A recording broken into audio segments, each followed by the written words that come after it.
Let's see, what time is it now? Okay. Okay.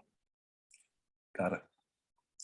Hi, everyone. I'm Abraham Leibson, and this Bagel U class is on the Hebrew alphabet, and we had a flyer that looked like this with a title that says, what was the first alphabet? Was the first alphabet an early form of Hebrew? Let me start out by saying I saw a video which I'll show you soon, which was the impetus, because it surprised me. I kind of stumbled across this relatively new claim that an early form called Proto-Hebrew was the origination of our alphabet, which is very concise and just having very few letters relative to older systems of cuneiform and hieroglyphics and things like that. We'll get into that. But one of the things that it seems to be part of this is that maybe it's a claim, and maybe that here's another thing that Jews were involved with. Jews joke about having invented everything. And we certainly take credit for a lot of good scientific minds and a lot of scholars and so on, but this one being grounded in sciences, I think I needed to explore this, and as a layman I did, and found all kinds of interesting materials, and that's what we're going to be going through.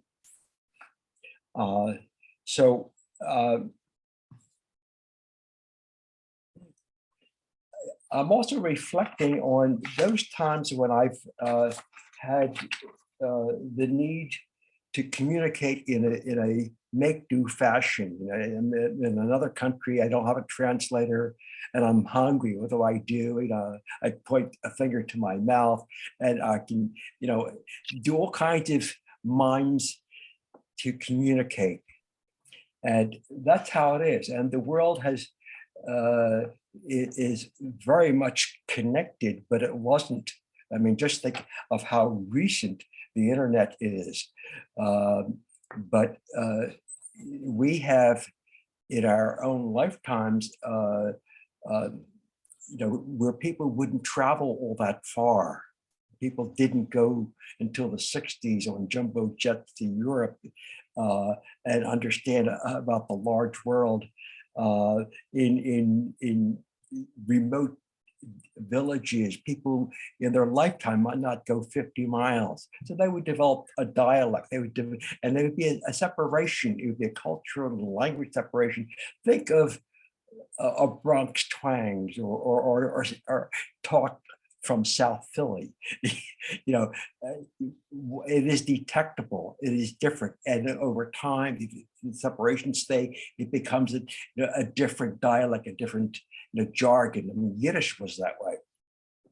Anyway, I thought it would be good to start out with this 11-minute video that is very quick, and it contains everything. We could end the class there, but it is so abrupt and quick that it needs to be unfolded and discussed with more references of maps and timelines of languages.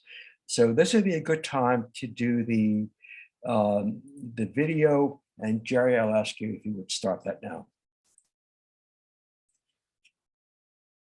Okay. This is the latest episode in my series, Excavating the History of the Bible, brought to you by Patheos.com. Click on the playlist below to watch all previous episodes. The Hebrew Bible is written mostly in Hebrew, no surprises there. But where did the Hebrew language come from? The earliest evidence we have for ancient Israelite language actually comes not from the Hebrew Bible, but from the archaeological record. What you're looking at is an inscription on a broken piece of pottery discovered in a storage pit in the ancient Israelite town of Isbet Sarta. It might date as early as the 12th century BCE. Here at the bottom of the inscription is a Proto-Canaanite alphabet. Although technically written in a Canaanite language, scholars notice that we might be looking at a missing link between Canaanite and later Hebrew. The Isbet Sarta inscription demonstrates the letter order that we see in the Hebrew alphabet, and later the Greek alphabet. Scholars call inscriptions like this abecedaries. Abecedaries are objects on which a scribe simply wrote down the entire alphabet, probably early in their schooling career, just like how we learn the alphabet today. The Isbet Sarta abecedary is particularly messy too, which leads some scholars to believe that it was a practice tablet used by students learning how to write. This one object raises several topics that we'll explore in this episode. First of all, this tells us that by the late Bronze Age and the early Iron Age, an alphabet within the Canaanite language family was being used and taught in scribal schools. Secondly, we see evidence of an alphabetic system used in an early ancestor of Hebrew that differed from other systems of writing used elsewhere in the ancient Near East, like cuneiform and hieroglyphics. Unlike cuneiform, which was a system of signs that stood for syllables and entire words, this was an alphabet using individual letters, a new linguistic invention that changed the way that people wrote and spelled, with each symbol representing a sound, just like how we write and spell today using the Latin alphabet. Let's start with a basic overview. Hebrew belongs to a broader family of languages known as the Semitic language family. Today, that includes modern Hebrew, Arabic, and the Ethiopian language, Ge'ez. But the earliest Semitic language that we know is called Akkadian and was spoken and written by the people of Mesopotamia, such as the Neo-Assyrians and the Neo-Babylonians, both who had a huge historical impact on ancient Israel. Akkadian is part of a branch of Semitic languages called East Semitic and was written in cuneiform, which you can see here on screen. It's a wedge-shaped form of writing which was inherited from the Sumerians. Hebrew, on the other hand, belongs to the Northwest Semitic branch. The earliest language we have from this branch is called Ugaritic and was spoken and written by the inhabitants of Ugarit on the coast of late Bronze Age Syria. Other Northwest Semitic languages included Aramaic, Phoenician, Moabite, and a bunch of lesser-known Canaanite languages that may have been mutually intelligible. You can probably tell by all of this that this region, the Levant, was a melting pot of closely related languages. People in this region were speaking a bunch of Northwest Semitic languages, as well as languages like Akkadian and Egyptian. At the very least, scribes knew multiple languages, including the lingua franca of the late Bronze Age, Akkadian, and the lingua franca of the Iron Age, Aramaic. We surmise this based on archaeological evidence, such as the Amarna letters. As we discussed in episodes 2 and 3 of the series, the Amarna letters are a cache of tablets mostly consisting of diplomatic correspondences between Canaanite kings and the Egyptian pharaoh. And most of these letters were written in Akkadian, not Canaanite. Much of our evidence regarding languages in the ancient Near East are texts which were produced by professional scribes. These scribes would have been trained in scribal schools and served important roles within society based on their education. The tradition of professional scribes and scribal schools dates back to the Sumerians in ancient Mesopotamia and the early periods of Egypt, where scribes performed an important role in documenting economic transactions, recording political issues, writing letters, and composing literature. If the Isbet Sarta abecedary is indeed a practice tablet, we're seeing evidence of some sort of schooling in early Israelite villages using a Proto-Canaanite dialect. Dating to around the 12th century, the Isbet Sarta inscription is also one of our earliest pieces of evidence for early stage Hebrew, but most of our written evidence is later, dating to the Iron Age from around 1000 to 587 BC. The majority of this evidence appears on broken pottery with writing on them. For example, in 2008, excavators uncovered a piece of pottery inscribed with 5 lines of Proto-Canaanite script at the site of Kirbet Qeiyafa, a small fortified site located 27 kilometers southwest of Jerusalem. At the time of publishing this video, this is the longest known Proto-Canaanite inscription. It can be confidently dated to the 10th century BC, a few centuries after the Isbet Sarta inscription, and roughly the time of King David's rule according to the Hebrew Bible. But much of it remains a mystery. Some scholars have proposed very different translations, but several factors complicate these efforts, including the fact that the inscription is heavily damaged and many of the letters have unusual shapes. Despite these difficulties, many scholars propose that this inscription, like the Isbet Sarta abecedary, is an example of early stage Hebrew. But remember, both of these inscriptions are technically Proto-Canaanite. Scholars are much more comfortable differentiating Hebrew as a separate language in later centuries. Objects from the later periods of the Kingdom of Israel and the Kingdom of Judah are inscribed with what scholars sometimes call Paleo-Hebrew. Most of these inscriptions are economic documents. For example, archaeologists discovered a hoard of pottery from the northern kingdom's capital of Samaria, bearing Paleo-Hebrew inscriptions that record the movement of commodities like olive oil and wine to the capital, maybe evidence of taxation or tribute. Other major Paleo-Hebrew inscriptions include the Siloam Tunnel inscription mentioned in an earlier episode. It documents the moment that laborers broke through and completed the tunnel that brought the waters of the Gihon Spring into the city of Jerusalem. So what does all of this evidence tell us about literacy rates in the ancient Israelite kingdoms? Literacy probably existed on a spectrum. So while non-elites may not have been able to read narrative texts, they possibly could have read simple economic documents. But recent evidence suggests literacy rates may have been higher during the Kingdom of Judah than previously thought. Inside a small Judahite fort at Tel Arad on the northern edge of the Negev desert, archaeologists discovered over 100 Hebrew inscriptions. These inscriptions record military administrative matters, like the movement of supplies between military posts. In 2020, when researchers ran these inscriptions through a handwriting analysis algorithm, they determined that they were written by a minimum of 12 different authors, between 4 to 7 of them stationed at Tel Arad alone. Since a tiny fort like Arad couldn't have supported any more than 20 or 30 soldiers, this suggests a surprisingly high rate of literacy within the Judahite military. But where did the Hebrew alphabet come from? Nowadays, when most people think of Hebrew, they picture the classic boxy style of Hebrew letters, which is commonly used in modern Hebrew today, as well as in editions of the Hebrew Bible. However, the earliest ancestors of Hebrew and other Northwest Semitic languages did not use this same script. This earliest alphabet is known as the Proto-Sinaitic alphabet because it was discovered on the Sinai Peninsula at an ancient Egyptian mining camp called Serebit el-Kadim. There, archaeologists discovered inscriptions by Canaanite laborers working in the mines dating to the Middle Bronze Age, somewhere between the 18th and 17th centuries BC.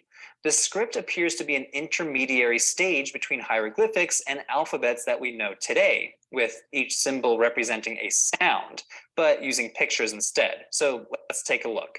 As we can see in Proto-Sinaitic, each letter is pictographic.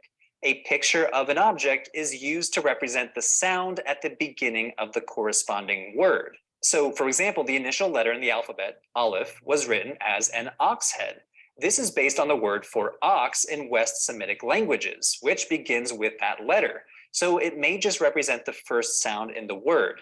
Most, if not all, letters in the Hebrew alphabet began in this way. Ugaritic is also related to Proto-Sinaitic. Scholars note that scribes in Ugarit apparently adapted the pictographic alphabet into alphabetic cuneiform. Ugaritic uses 30 cuneiform signs to represent consonants rather than words or syllables. This system vastly simplifies literacy, requiring a literate person to only memorize a couple dozen signs, each with one phonetic meaning, instead of memorizing hundreds of signs that could have had a wide range of meanings. Over time, the writing of these letters became more fluid, almost like modern-day cursive, where they only slightly resembled their original forms or looked nothing like them at all. This alphabet is not only the ancestor of the Hebrew alphabet, but also the Latin alphabet used in languages like English today. Going back to the example for the word Aleph, the later stylized version looks much like a V with a line through it, representing the ox's horns. Over time, the letters of the alphabet rotated 180 degrees. Looking at our modern capital A, if you picture it flipped upside down, you can picture a rough sketch of an animal's head with horns. The Proto-Sinaitic script then can be considered not only a common ancestor of Hebrew, but also of other Semitic languages such as Arabic, as well as the common ancestor of Phoenician, Greek, Latin, and modern Western languages, which use these alphabets today. So, whenever you write or type using this alphabet, remember to thank the peoples of the ancient Near East. Hey everyone, that was the latest episode in my series, Excavating the History of the Bible, which I'm producing in collaboration with Patheos.com. Head on over and subscribe to the Patheos YouTube channel to view all past and future episodes of the series. The aim of the series is to examine the world of the Bible through a non-sectarian and academic lens. Thank you, Jared. as you can see, A whole team of field this is archaeologists and biblical scholars that produce stop. every episode. Topics include the Canaanite or Thanks. So intense, so quick. It really needs to be slowed down. I watch it several times, and I will have a PowerPoint for you where I plucked out some of the things and others so that we can delve into it and understand it better. But the first thing I want to do now is to Jerry, I'll ask you to put up the timeline for languages, and we'll discuss that.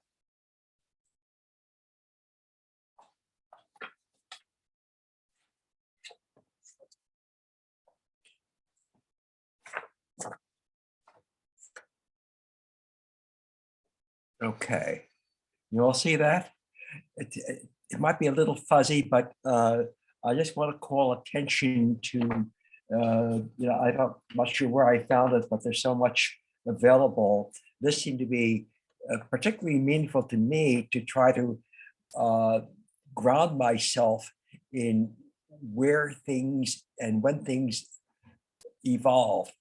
And in many cases, surprisingly, how short the lifespan of some languages might have been. Now, I want to point out in particular, let's start with Hebrew, which is in the middle.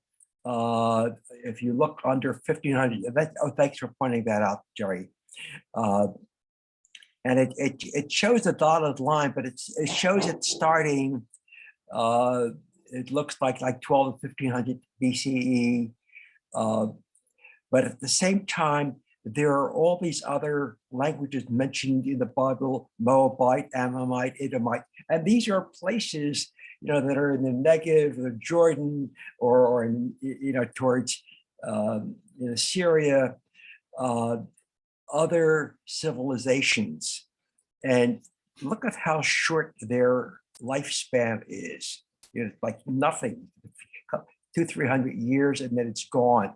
The whole civilization disappears. If you go down to the bottom, let's say around 500, there's Gez. And I didn't know that name, but that's the language of Ethiopia in that time, and that sort of peters out too. If you look at above the Hebrew, there is a very short timeline for Ugaritic. It comes and goes, but yet as we'll see, Ugaritic was really the springboard, since they came up first with some kind of alphabetic system that it was inherited by the Hebrews. Below that, you see Phoenicians. What else?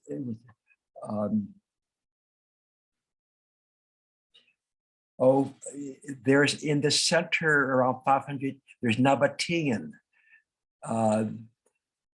That there's a good record of. I believe that's in Jordan. A whole civilization that lasts for 400 or 500 years. It's prosperous, and then it's a ghost land, and then the language dies with it. But yet there's an inheritance. There's one further up called Palmyrene. I hadn't noticed that before. Is that from Palmyra? I'm not sure. Phoenician is longer. But this kind of map is very informative because it teaches you about the vulnerability of cultures that, an important example for us is how Yiddish literature flowered and then almost disappeared. Now it's reflowering by a lot of efforts. But if that doesn't happen, it disappears forever. So we're going to leave this image up for a while, and I just want to talk a little bit about the background. No. Chomsky was famous for proposing the idea of a universal grammar. and he's saying that that is a structure of the brain. Well, words may be different, grammar structure remains the same. Now, Judaism focuses on words and listening. There's a lot of references in Torah about, hear, O Israel, and where words and listening are very important. We have a very large oral tradition, and it was very long before writing, but then there was a writing tradition. Now, in general, it's estimated that spoken languages go back maybe 100,000 years, while some forms of writing go back, at least according to the archaeological record, some 6,000 years. Now, Patriarch Abraham's time is estimated at 2900 BCE, and that's close to the beginning. We had our 2000 plus his 3000, and that's 5,000 years ago. So near the beginning. Now, in the world, there are approximately, at this point, 6,000 languages. Some are very concentrated. Now, for example, in the United States, the Native American languages number some 400 at the time that the Europeans arrived. And most, if not all, were oral languages, no written form, and written languages developed later with them once they caught on to the idea from other cultures that you can have it in writing. Now, there are 800 languages existing in New Guinea, which is a small mountainous island country of tribal groups. And this is sort of like my reference to South Philly versus West Philly versus North Philly. And you have in mountainous regions that are probably not easily, going from one place to the other and staying close to their tribal, group. They have 800 languages in one small area, which is really remarkable. As I mentioned earlier, in earlier centuries, the people didn't travel. I mean, traders existed, and that's how culture spread. But most people had their tribal identity, their tribal customs, their tribal languages and histories. Now, in addition to linguists, we're talking about adding science to culture. Archaeologists and geneticists now contribute to the tracing, the timing, and study of language. Carbon dating adds information of time, the life of an object or such things. DNA is new and adds now family tracing and tribal tracings and culture movements. The study of proto-languages relies on implications and interpretations of those records that happen to be unearthed. Who knows, there's more to be found. And it's difficult to speculate to trace the origins of writing, but these are our best efforts. Now, we know about the ancient Egyptian hieroglyphics. It's certainly a place to travel to. I've gone to see the pyramids and some of the temples. Just an astonishing experience. And we know about Mesopotamian cuneiform. It's a multi-symbol pictogram system, much like Chinese characters. You have to be able to remember, what is it, 5,000 forms or maybe more. I don't know. It's quite a task. But these all represent people, ideas, objects, and mostly, as the short video said, mostly tools of commerce. How many baskets of olives did I ship? Did the casks of wine come in, and how many, and from whom? That kind of stuff. So it became accounting, record keeping, for kings and those in power, and who often didn't know how to write, but they needed their scribes and needed their accountants, and this is how it evolved. So the Levant, and we're going to go to looking at some maps shortly. um, evolved between the Tigris and Euphrates, and there was a struggle of different cultures over the years, and languages and influences kept moving back and forth. And with that, the influences of their language systems. Levant languages are recognizable from Bible, Hebrew, Phoenicians, Moabite, Edomite, Ammonite, and with newer languages such as Aramaic. I'm surprised to learn from this that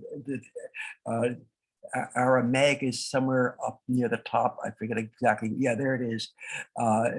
It started at around 1,000, and then it concluded like 400. And Aramaic was the language of use in Israel during the time of Jesus. Jesus spoke Aramaic.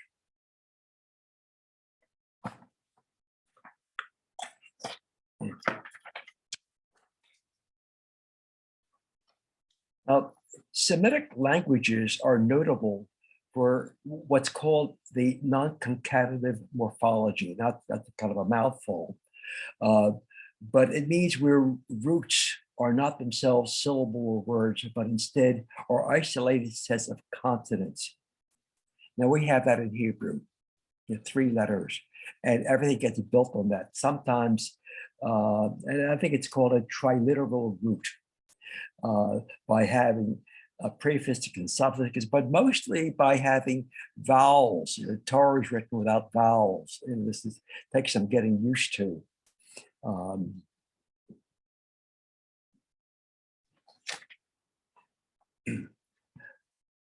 I think maybe what we should do now is it might be a good time to go to the PowerPoint. Yeah, let's do that.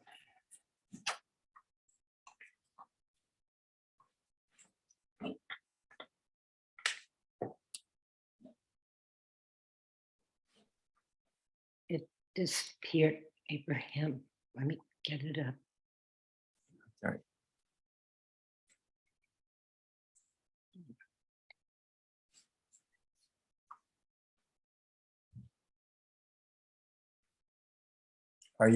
Can you pull it up? Okay, yes. all right. Yep. Just Yep.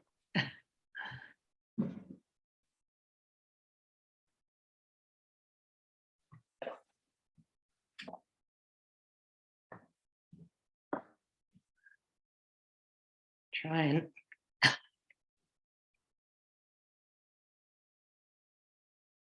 Here we go. Okay.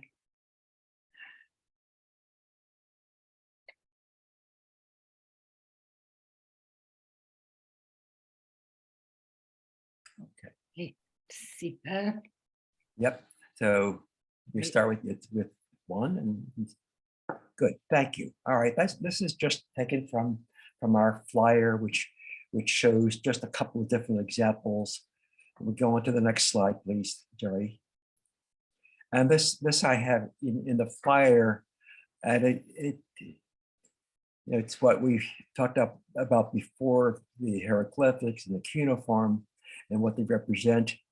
I'll read this second paragraph. The beginnings of the first alphabet family tree are shrouded in mystery. All modern alphabets are believed to have developed from a single parent script, which originated sometime in the 2nd millennium BCE.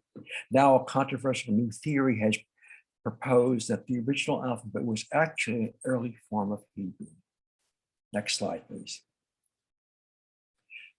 So I found a series of maps to try to locate things, and this is, a political map, and you could see, the date, and you could see how much Egypt controlled. In fact, a lot of early theories about influences, you could see that the Egyptians really went along the Mediterranean and dominated a lot of the area, where Israel is and north to Syria and so on. So they, as empires will do, as we see with, with Putin, they want to expand their borders so that they went as far as they could, and that flowed back and forth. But this was at that time, you had the Hittites, the Babylonians, the Assyrians, and you could see, approximately the few cities mentioned there, but Memphis, Tyre, Nineveh mentioned in the Bible. In fact, I'm trying to remember the association. Anyway, we'll move on to the next slide. This map shows, and I don't have a date on this, but I thought it was interesting that you could see older names. Now, in the lower left, it says Jerusalem, but it says, I can't quite read that, Samu. I don't know what, yes, I can't quite read that.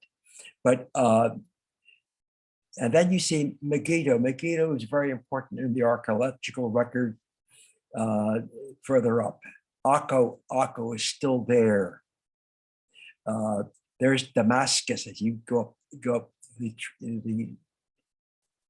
okay, and then if you go along the Mediterranean further up on the coast is Ugarit, and the influence of Ugarit to Hebrew is very strong, but they're all in the neighborhood, even though it's relatively long distances. But as empires moved and fought and they did go back and forth. Now, to the right is Babylonia. You can see where Babylon is.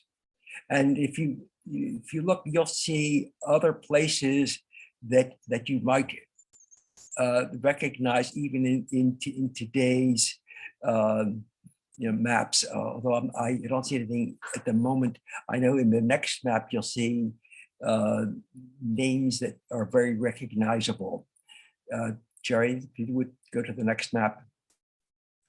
Okay, this is a very old map, 5500 BCE, but you see overlaid the current or relatively current state lines, and you could see where Jerusalem is with the West Bank, but you see where Amman is. But the green area of Mesopotamia between the rivers shows, like in the lower right, Ur is mentioned in the Bible. We see Baghdad, we see Kirkuk, we're seeing Nineveh, we see Mosul, Aleppo to the upper left is there in Syria. Interesting history of Aleppo.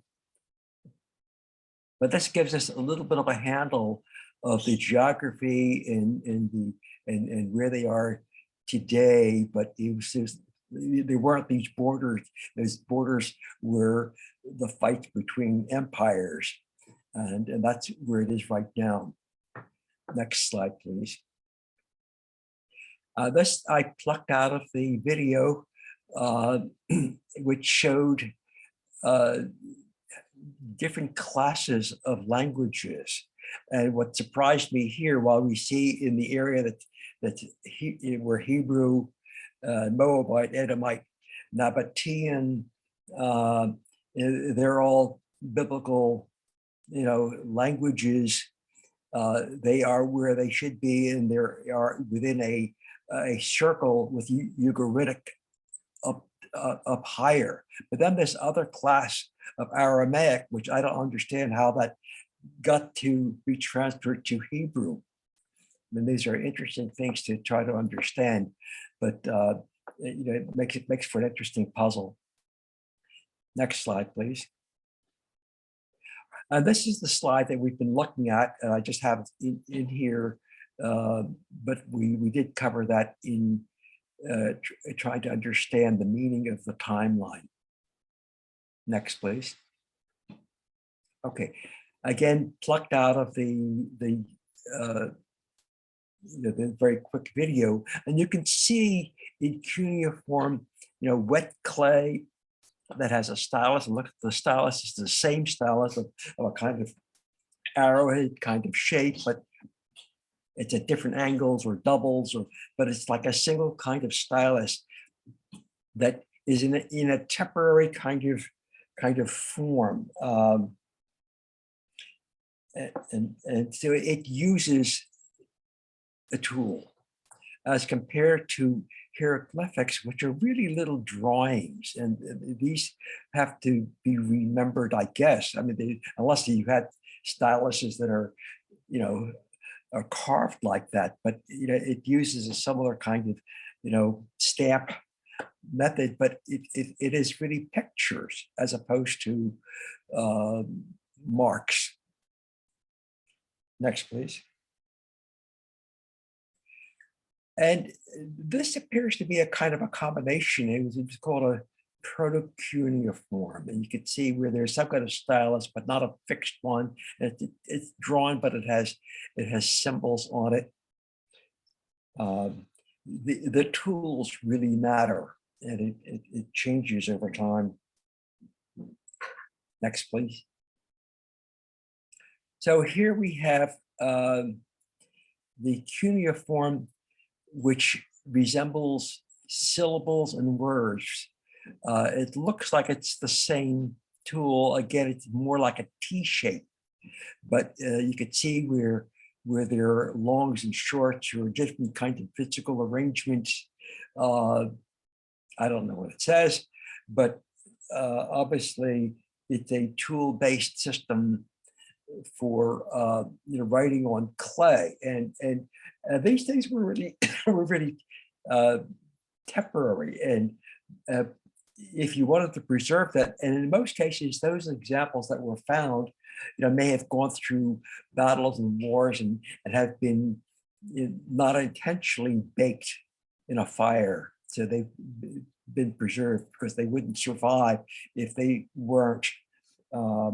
But its intention was really temporary. It's sort of like an etch-a-sketch. I know that the Romans used to use a piece of slate with wax on it. You can write on it, you can see it, and then when you're finished with that, you wipe it clean. I mean, that's a form of etch-a-sketch. Your tablet that you can reuse again and again. Next, please.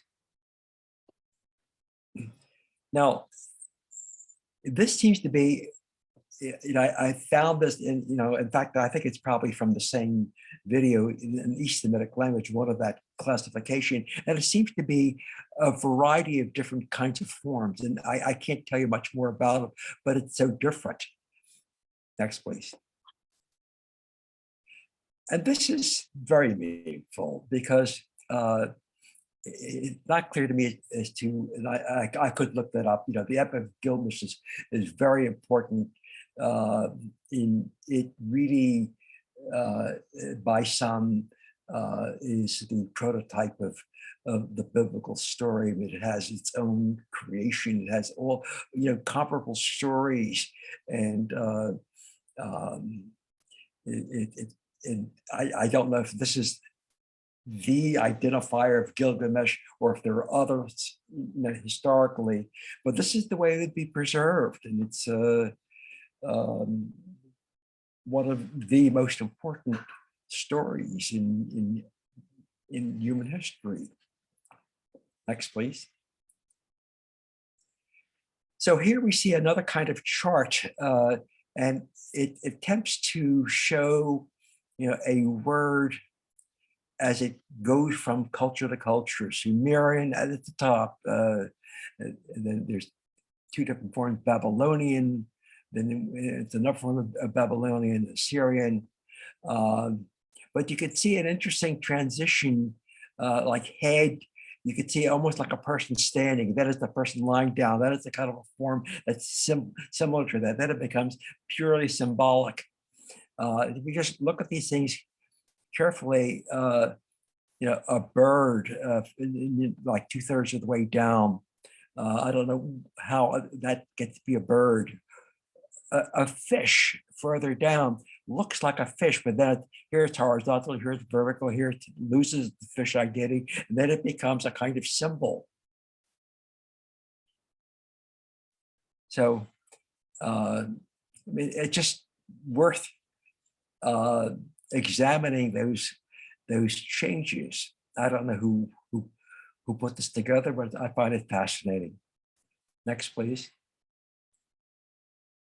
So here we are to really the precursor to what became the Proto-Canaanite, then Proto-Hebrew, in that it looks like it starts with a kind of stylus with a kind of an arrow shape, but there are longs and shorts. There's some curves. There's some arches, and apparently it's a 30 sign alphabet. And you recall that Ugarit was a short-lived civilization, and the town is some distance north from modern day Israel, but the connection occurred. Next, please. And this is taken out of the video, and I find that really fascinating, and it really tells a good story about the ox head. Let's go to the next one. Now, he covered this, but we can take some time in seeing that if you have a sound for that you attach to an ox head, and that became the Aleph. It's interesting how iron has an I, or certainly Mayim, which we know is water, has these little zigzags that look like waves. So it's taking symbols and making them into sound, and using the sound to piece together words. Because we've had a very long history of oral language, but this is the beginning of a form of written language that mimics oral language. Next, please. Now, this is again, I find it a little difficult to connect the Paleo-Hebrew with the Hebrew. It's a stretch for me, but I'll rely on the scholars that it is connected. But we, as we will see in further slides, what's the difference between a printed Aleph and a script Aleph? I mean, it's not recognizable. So maybe this is, maybe it's a kind of, just another version that just doesn't look the same. Next, please. Now, the Aramaic I found interesting because that came later, and that seems to have much more defined letters, and that was in common usage by the Israelites, not Hebrew. Next, please. So this series, again from the video, shows a transition. The Aleph is the, I guess it was at the I forget which culture moved the ox head to the side rather than down. The Beit, the Gimel, the Daled. Daled looks more like Delta than Daled, but again, this might have been a written cursive kind of style. Next, please. So is this the same? No. Oh, yeah, okay. So apparently, and I didn't know this until I got into this. I didn't know that the Greeks learned from the Hebrews. They certainly knew how to conquer, and they certainly dominated the then known world. But they acquired from people they conquered, and here's a case of where they picked up the idea of an alphabet and changed it, made it theirs. Next, please.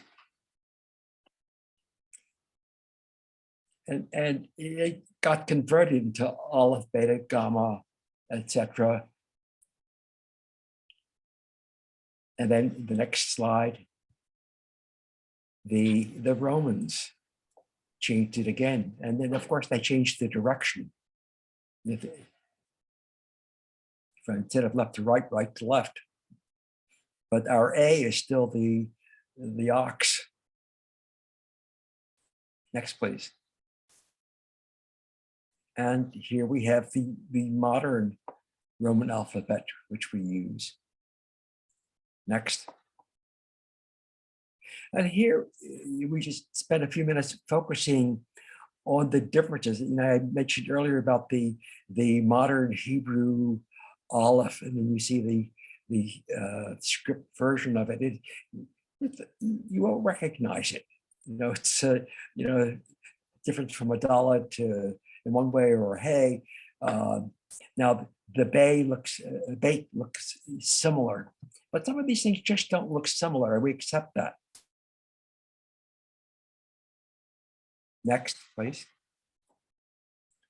And you can also see in this example of Old English that it is a quill-based writing, that if anybody has ever done speedball lettering, and that if you do a full stroke with a pen, you get wide. If you go sideways, you get thin, and you can vary it back and forth. And I've done this. I've done this kind of lettering, thick and thin strokes. It is an alphabet based on the tool. Next, please. And just the alphabet showing the cursive.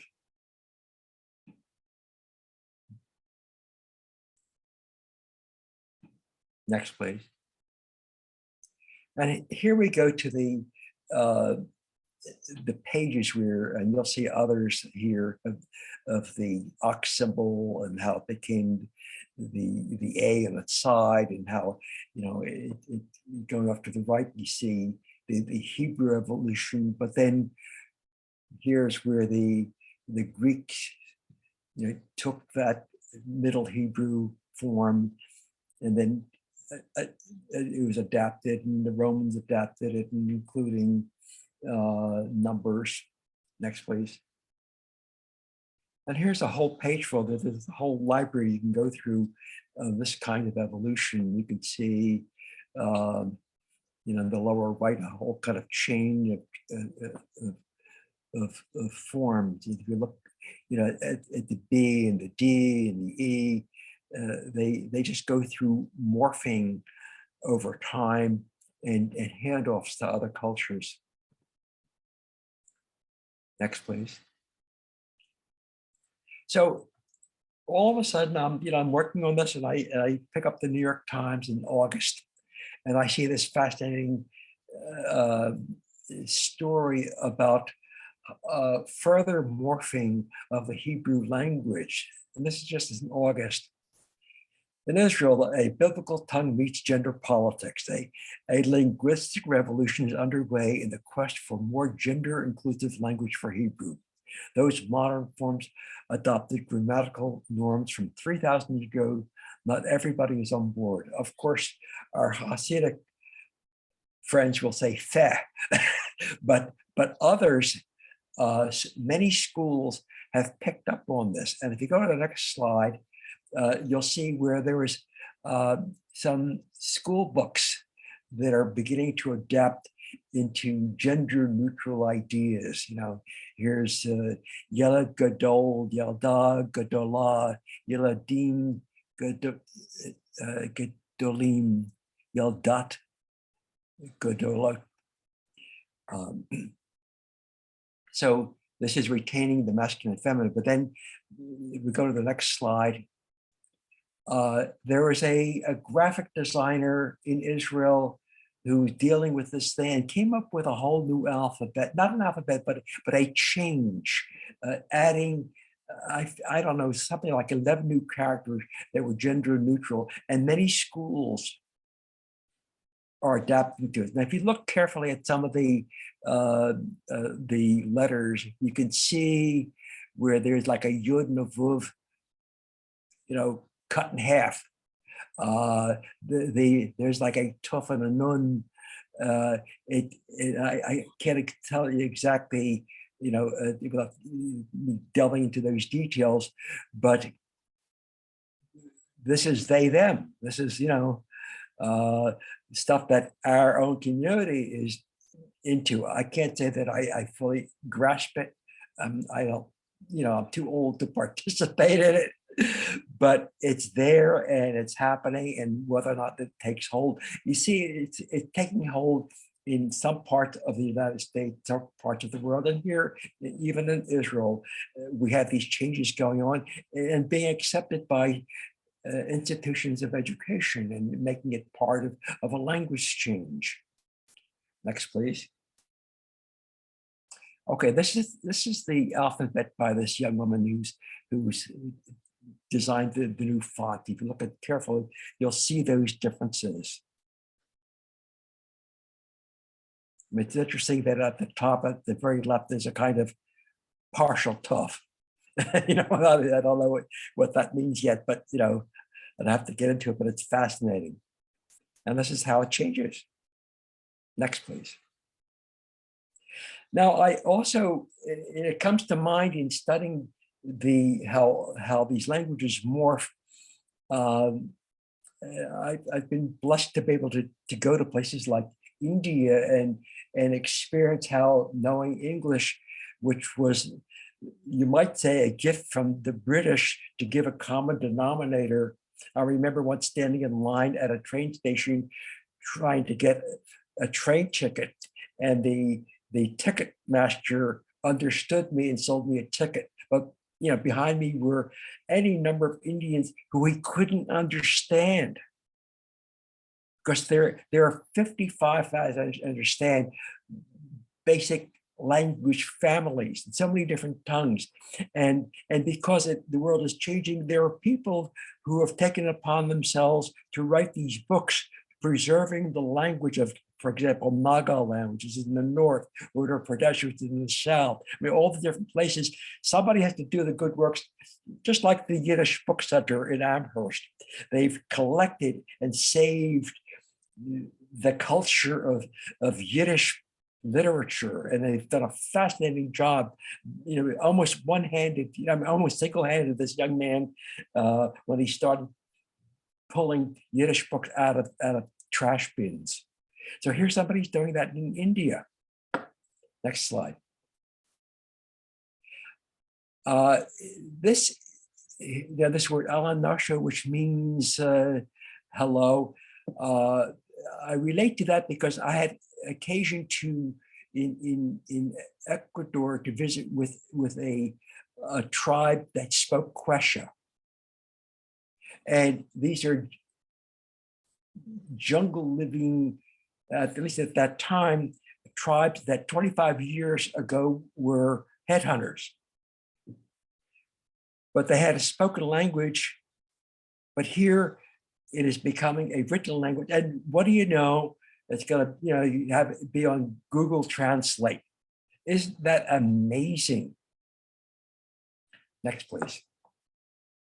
Okay, so we've gone through this, and we have one more slide. We'll have some, one more slide to have some questions, just to prompt some of the discussion of that. I have the question here. Why don't we leave that off, Jerry? And I'll say, what are your initial reactions to this kind of history? And just unmute yourself and let's Miriam. Abraham, I find it fascinating just to see how things come from each other, how connected we all are if we go back far enough. But when you talked about how you glanced over it very quickly about, or glossed over it, how the Romans, I think it was, that reversed the direction of the language. Do you know anything more about why it was reversed? I don't know. And that Anybody else? last slide that you had of that Native The- American Yeah, culture, the question. was that backwards also? No, Okay. no. Well, in fact, when I was there, I didn't see any written form. I mean, in fact, we spent a day with a family drinking chicha, by the way. That's another story in itself. And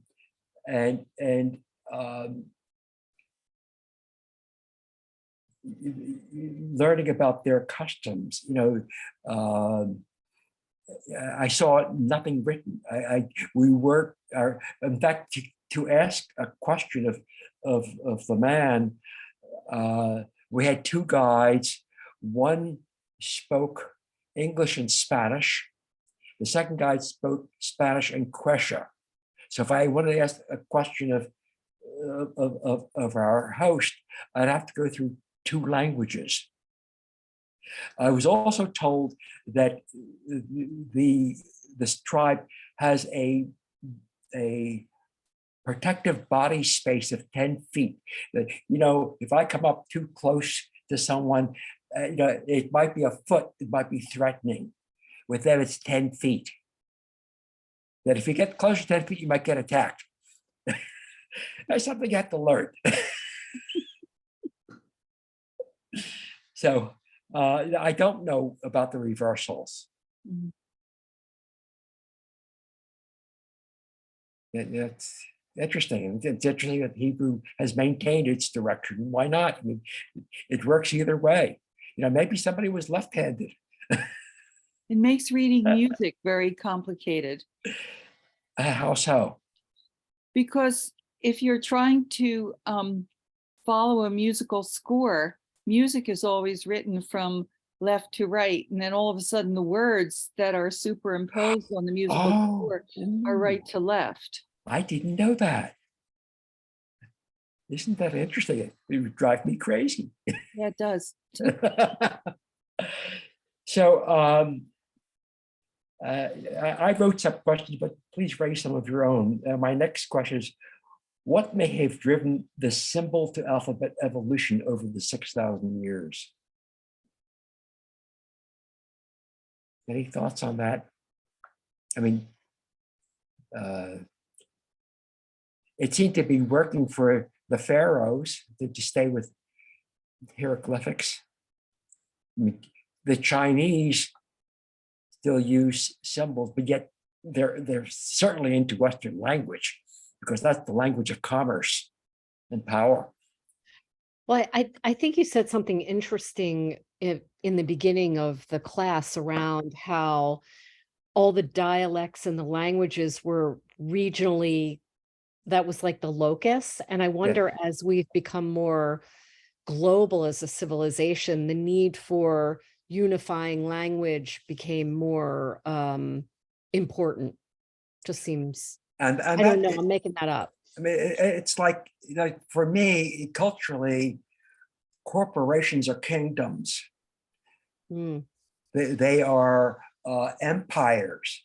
They are transnational. I mean, that's one of the problems, that their financial, bottom line becomes sacred. It's like holiness. You must be in the black. Thou shalt be in the black. I mean, look at what we're going through now. Yeah, some of my clients call that being slaves to the quarter. Yes. So, and we are seeing now where our problem with inflation is not just the money that was spent, but it's also in the profiteering.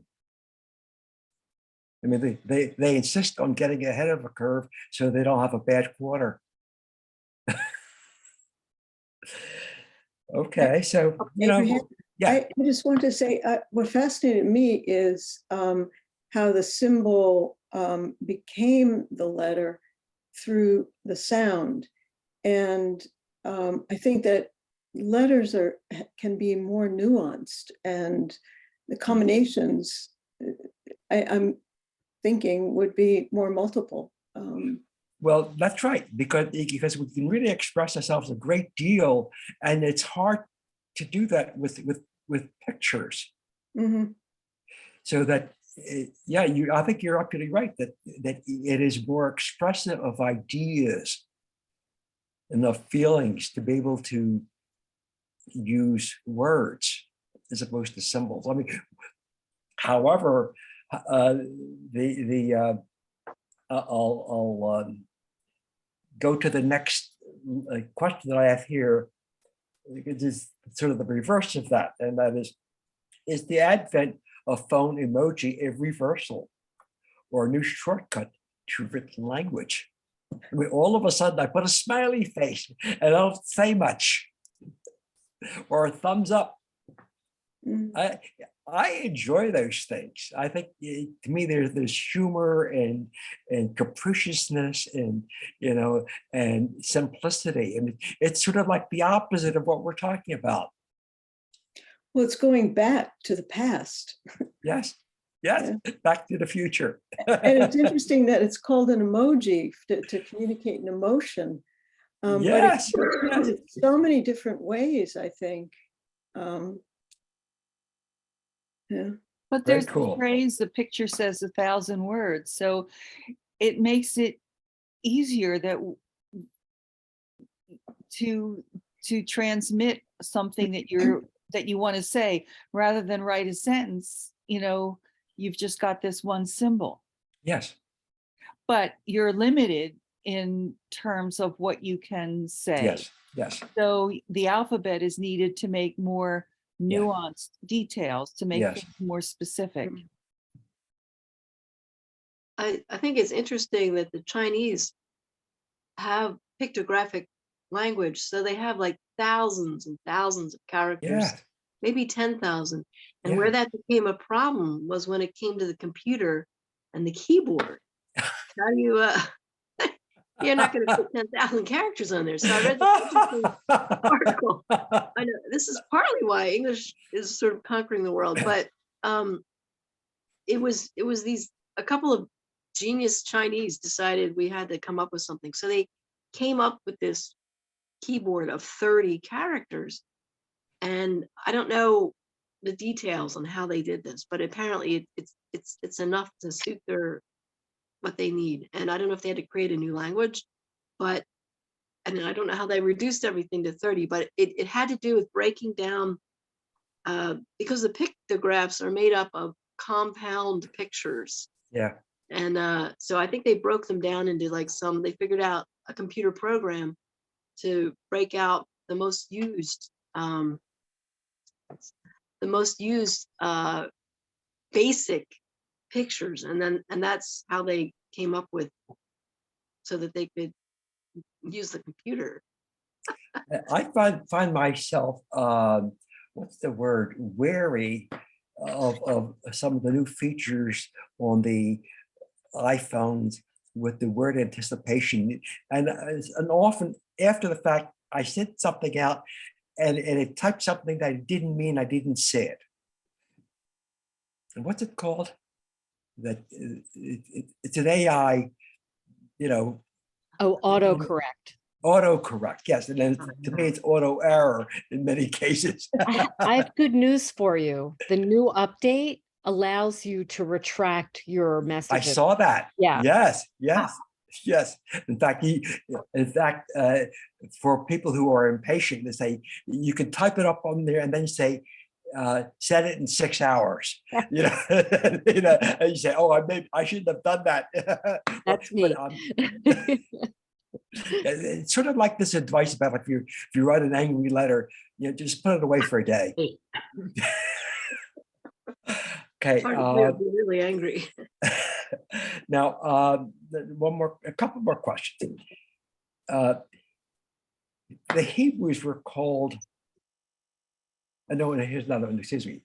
What are your thoughts about historical rates of literacy among the Hebrews? I mean, that idea of having, what do they say, 12 writers at that fort? And it was a very high percentage of literacy for that particular intellectual. Well, you would think that the people who were in charge of something important, but having a defense position, they really need to have some smart people there. Otherwise, it's not going to be a very, very good fort. That